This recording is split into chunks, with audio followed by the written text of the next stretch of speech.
Hey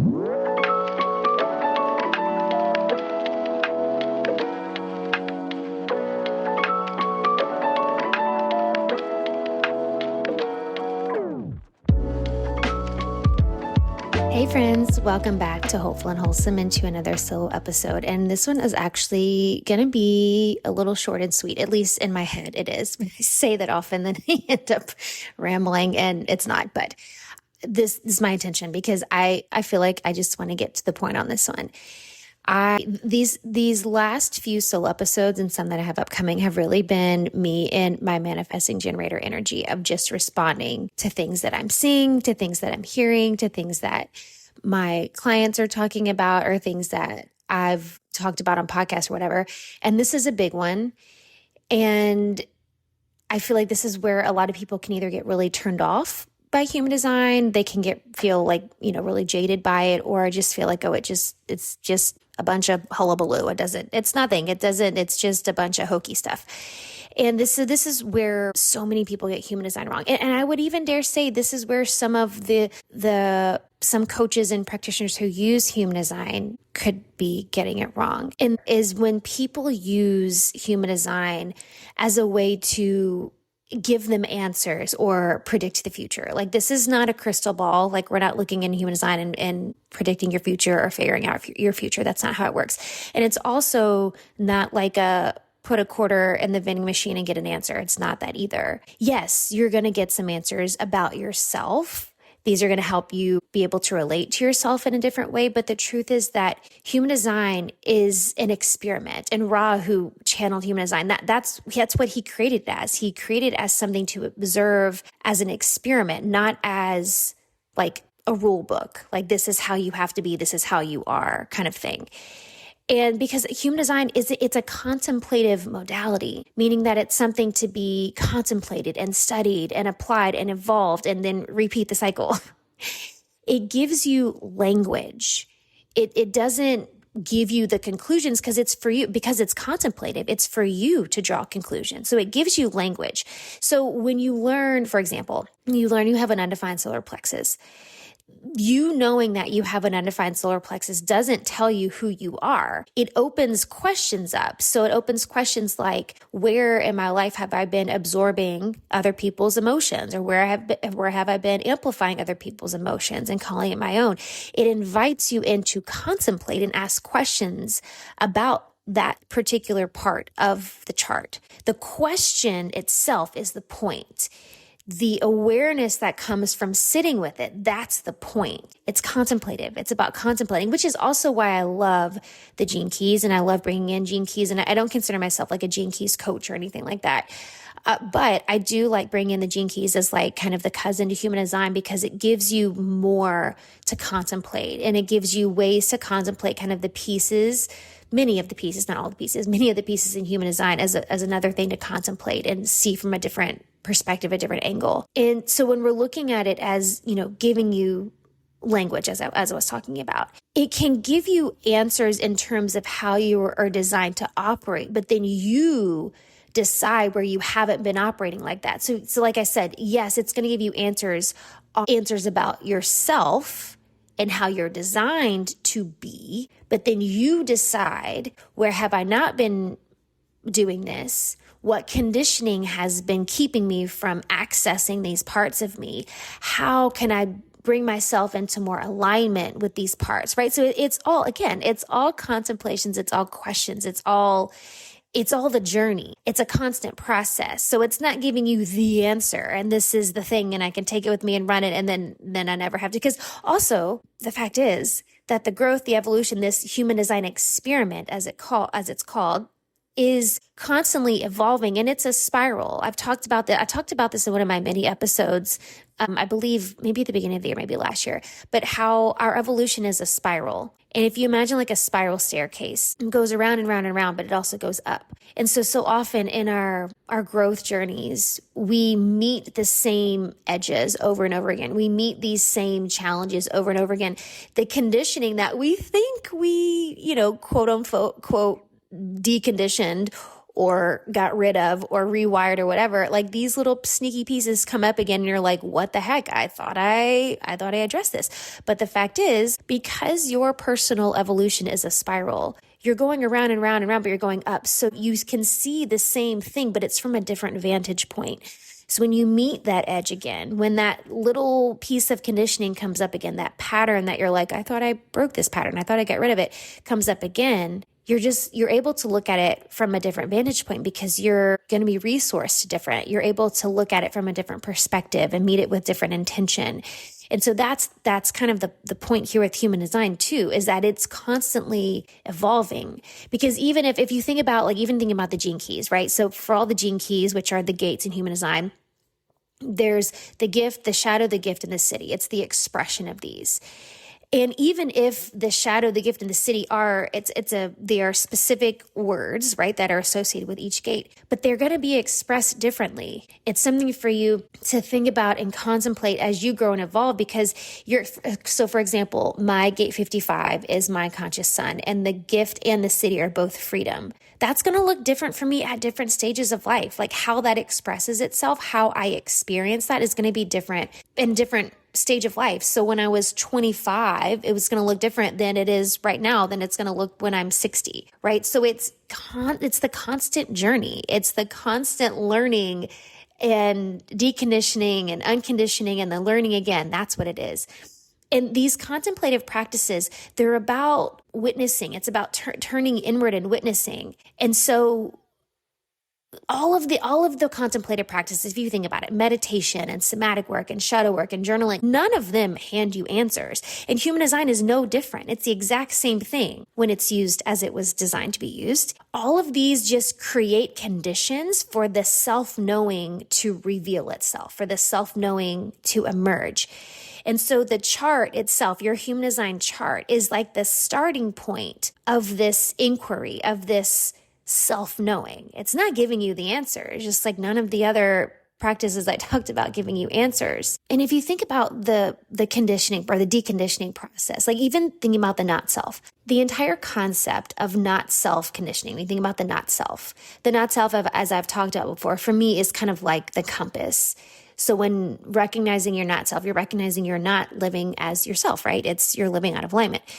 The whole concept of not self-conditioning only makes sense if we're looking at it from a contemplative perspective, because you can't just mentally, intellectually decide that you're no longer conditioned. Like, okay, that's it. I'm not conditioned anymore. I'm deconditioned. Like unfortunately, it doesn't work that way. You have to notice it. And you have to keep noticing it. You have to repeatedly notice it in real time in your body. And then slowly, through noticing it, through witnessing it, you have to make an intentional choice to choose differently, to do the work, the practices, the somatic work, whatever it is that your body is going to require for you to decondition that. And so for me, that in and of itself is proof that human design it's not giving you an answer. It's not giving you a rule book. It's just giving you this kind of framework, right? This contemplative framework to be able to recognize the pieces of yourself that you have taken on as your own that really aren't. So the contemplative practice, that's the deconditioning, and that's what human design opens you up to. And it's the same thing if you think about your authority. If we think about authority isn't as much as we would like it to be, and as much as our little monkey minds want it to be. It's not a mental practice. It's a somatic practice. For us to really embody our authority and understand and live out our authority, you can't do it by just thinking about it. You got to get into your body. So they require you to get quiet enough to hear it, to drop into your body, get quiet enough to hear it, listen to it, and then trust what comes up before your mind actually comes in. This is contemplation. This is you being present with your body. It's contemplation. It's feeling it in your body. So as much as you might hear people talk about, human design is just another personality test, or human design is just another way, to put labels on yourself. It's not. A personality test is going to give you results in a few minutes, right? You answer the questions and you get your results, and that's it. Human design says, I'm going to sit with this. I'm going to sit with this for, years. I mean, when you look at the original work of Ra, of human design, when it was channeled, he talks about the deconditioning process. It's a 7-year process. And if you think about that, like human design says, I'm going to sit with this for 7 years and let it slowly reorganize my being and how I move through the world. That is not a rule book, and that is not you. It's not giving you answers. That is a process. And I don't want to say that to scare you or freak you out and for you to be like, well, screw it. I only got 7 years to undo all this stuff. It's not saying it's going to be 7 years before you see results and you feel the difference. That's not saying that. What it is saying is that it's a process. We know this though. We know it's a process. You know it's a process. It's not a quick thing. It's not an overnight thing. And there's so many layers to this. And that's the other thing. Again, going back to that spiral thing I was talking about before, there's so many layers to this that of course it's going to take a long time. And really, it's not done in 7 years. Let's be honest. It's the rest of your life. But now you have this tool to use as another contemplative practice to go inward and go look at yourself to see where you're holding on to the conditioning. It's a lived, embodied, contemplative practice. And so if we were to look at human design as just something else to put us in a box, then we would just say, okay, who does my chart say I am? What does my chart say I am? Period, the end. That's it. End of story. But that's not it. The way human design was designed, the contemplative version, is you asking the better questions. Like, what is my chart showing me about how I've been operating, and what becomes possible when I stop overriding that? That's the big question. And so I challenge you, if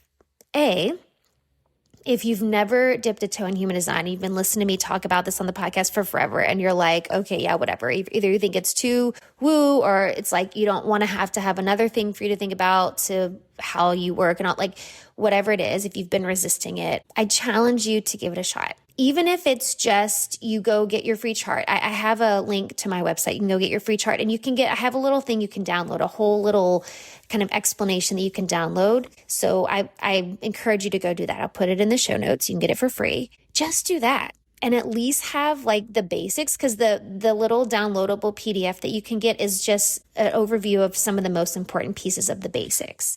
At least do that and use it as a contemplative practice. Use it as you would meditation or breath work or journaling or whatever it is you do for your kind of mindfulness, contemplative practice, as a way to really be with yourself and sit with yourself and just be curious about yourself. And two, the other challenge I have for people on the other side of that, if you've been on your human design experiment, you've been doing your human design journey, and maybe you haven't been using human design in this way, I challenge you to shift your perspective. Instead of looking at your human design to find the answer, tell me this thing about myself so I know this part about myself. Instead of looking at it that way, use it as a contemplative modality like I'm talking about. Sit with it. Give yourself journal prompts. If you can't give yourself journal prompts, then there's a way that I like to use Claude. I use Claude and not ChatGPT. There's a way I like to use Claude where I will type in the thing that I'm like stuck on in my chart, and I'll have it give me prompts for me to open myself. If I'm like stuck where I'm like, there's something here and I can't quite grasp it, I'll go into Claude and type in my question and kind of the part of my chart I'm looking at, and have it give me prompts. I'm not asking it for answers. I'm not asking Claude for answers. I'm asking it to give me journal prompts so that I can uncover the things that I'm looking for. So there's another little hack for you, a little human design hack. I'm a sucker for journal prompts. I mean, I'm a manifesting generator, of course, so I like things to respond to. But as I've talked about before on the show, I find journaling and these like journal prompts like this to be really, really, whether you're a generator type or not, it's so helpful because it pulls out things you might not otherwise have pulled out of yourself. And you start writing and you're like, where did that come from? And that's something that's so helpful when you're working with human design in that way, because you can start to see these like shadowy things come up where you're like, oh, I didn't even know that was there. So just another little hack there. But I challenge you to sit with it and ask yourself the hard questions for you to uncover these pieces and just have a deeper understanding of yourself so you can open yourself up to learning what does become possible when I stop overriding these parts of me, when I learn about these parts of me, what becomes possible, what opens up for me. It's such a different perspective, I think, than a lot of people take when they're looking at human design. So I hope this was helpful. I hope this little bite-sized episode was helpful. I would love to know if you have any questions. The other thing I'll offer you too, if you would like someone to walk you through, like if you have questions where you're like, I don't even know how to begin uncovering these pieces, I do have my mini human design readings that are a really good way to get started. It's only 30 minutes and basically, it's like the least overwhelming way to dive into your human design, because I send you a little intake form and you ask your 3 most important burning questions. And that's what we dive into. So rather than looking at your whole chart and you're like, oh my gosh, this is so overwhelming, you just get your burning questions answered. So that's another good way. I'll put the link to that in the show notes as well. So go get your free chart. You can go to my website and get your little PDF download from there. And then if you have burning questions, do one of the little mini human design readings and get yourself just some deeper insight and just start working with this as a new contemplative practice, y'all. It'll be super transformative.